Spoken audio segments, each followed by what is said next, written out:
İndemezler ağlamı seyreyledim,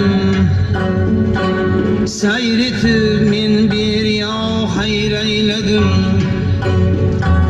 En acep ağlam eken bu ağlami,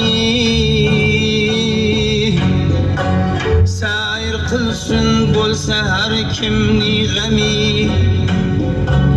Ünde bir toynuk eken her bir bina, gül binalarının içinde yok hava.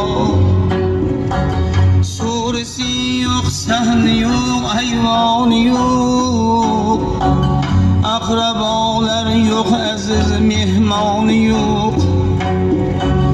Bir ocağı, bir palası, bir tanur, bir tamu, bir libasu kaydanur.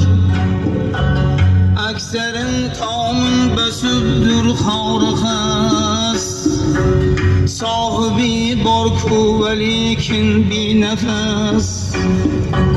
Tamı hem divarı hem tuprağı, eski gardın hem karanlığı.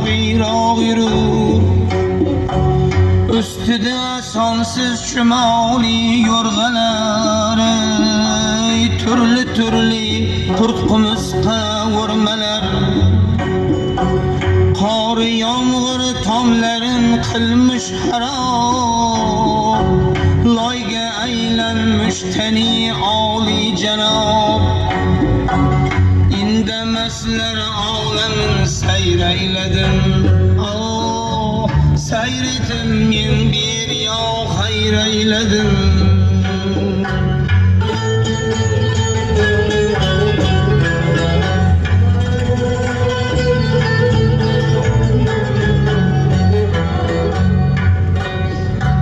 Bu binalar yanmayan kettek şik, bazısı kimni uynami bitik, bazısın üstünde nakşın kârlik, sengi mermerge bitib yadgârlik. Yermi hatun mi karimi yaş mı, yok cadu köz mi kaygaç kaş mı?